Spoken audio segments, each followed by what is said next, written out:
Hey guys, welcome back. আজকে এই ভিডিওতে আমরা শিখব কিভাবে ইংরেজিতে সাবলীলভাবে কথা বলা যায়। অনেকেই বলে আমি ইংরেজিতে কথা বলতে পারি না, কিংবা আমার ইংরেজিতে ফ্লুয়েন্সি নেই। এজন্যই আজকের এই ভিডিওর মাধ্যমে আমি আপনাদের সাথে শেয়ার করব 5টি খুব সিম্পল কিন্তু ইফেক্টিভ টিপস, যেগুলোর মাধ্যমে আপনি সহজে ইংরেজিতে কথা বলতে পারবেন। প্রথম কৌশল হলো থিঙ্ক ইন ইংলিশ। আমরা অনেকে ইংরেজিকে ট্রান্সলেট করতে চাই। এই ট্রান্সলেশন মেথড পদ্ধতিতে না গিয়ে যদি আমরা মনের যে ভাষাটা আছে, অর্থাৎ আমরা সবসময় চিন্তা তো করি, তাই না? সেই চিন্তাটাকে সবসময় আমরা বাংলায় চিন্তা করি। এই চিন্তাটাকে যদি আপনি ইংরেজিতে করতে পারেন, তাহলে সেটা আপনার জন্য অনেক বেশি ইফেক্টিভ হবে। কারণ চিন্তার ভাষা যদি আপনি ইংরেজি করতে পারেন, আপনি ইংরেজিতে খুব ভালোভাবে কথা বলতে পারবেন। ধরুন আপনি এখন মনে মনে চিন্তা করছেন যে আপনি এখন বাজারে যাবেন, বাজারে গিয়ে আপনি কিছু কেনাকাটা করবেন। সো আপনি এই জিনিসটা মনে মনে যখন চিন্তা করছেন, তখন নিশ্চয়ই বাংলায় চিন্তা করছেন। এই চিন্তাটা আপনাকে তখন ইংরেজিতে করতে হবে। Now I will go to market and I will buy some good for me. So এভাবে করে আপনি আপনার মনের যে ভাষা আছে, মনের যে চিন্তাগুলো আছে, সেই চিন্তাগুলোকে কিন্তু আপনি সবসময় ইংরেজিতে চিন্তা করতে পারেন।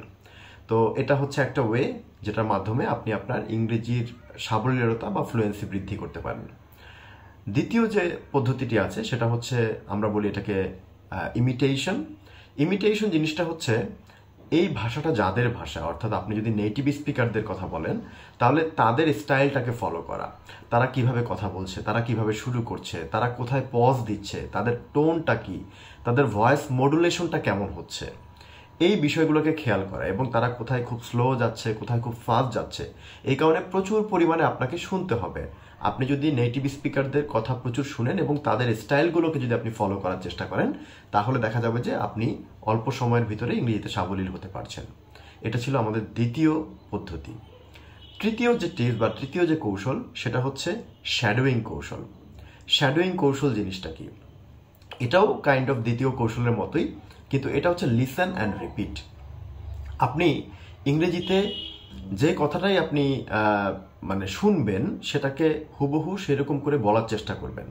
আপনি যদি হুবহু সেরকম করে বলার চেষ্টা করেন, তাহলে আপনার ইংরেজি স্কিল অনেকটাই ইমপ্রুভ করবে।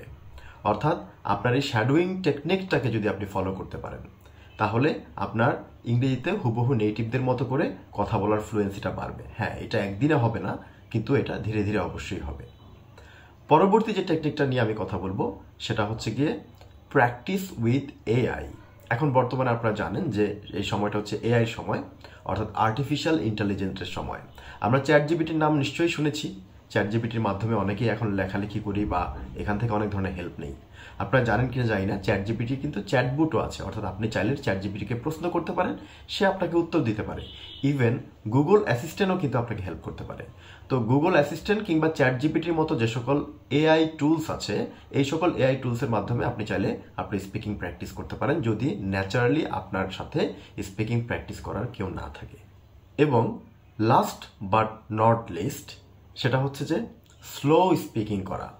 আমরা অনেকেই স্পিকিং করতে গিয়ে অনেক ফাস্ট স্পিকিং করার চেষ্টা করি, অনেক দ্রুত ইংরেজিতে কথা বলার চেষ্টা করি।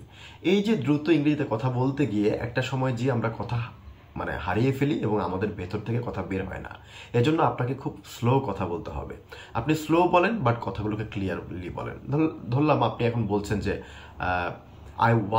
I want to learn English because I need to develop my career, or I need to add the value in my career. So এটাকে যদি আপনি একটু যদি ফাস্ট বলেন, দেখা যাবে যে আপনি অনেক কথা বলতে পারছেন না। বাট যদি আপনি একটু স্লো বলেন, দেখবেন আপনি খুব অল্প অল্প করে অনেক কথা বলতে পারছেন। যেমন ধরেন, I need to learn English because I need to develop my career. You know, at present days, learning English is one of the most important skills in your profession or in your student life, which will help you to grow your career or to better your student life. So এইভাবে করে আপনি খুব slow বলতে পারেন। তো আশা করি এই 5টি টিপস আপনাদের যথেষ্ট পরিমাণে কাজে লাগবে। যদি আপনারা এগুলোকে কাজে লাগাতে পারেন, আপনি খুব শীঘ্রই একজন ভালো স্পিকার হয়ে যাবেন। আজকের ভিডিওটা এই পর্যন্তই। যদি ভালো লাগে বন্ধুদের সাথে শেয়ার করে দিবেন। আসসালামু আলাইকুম।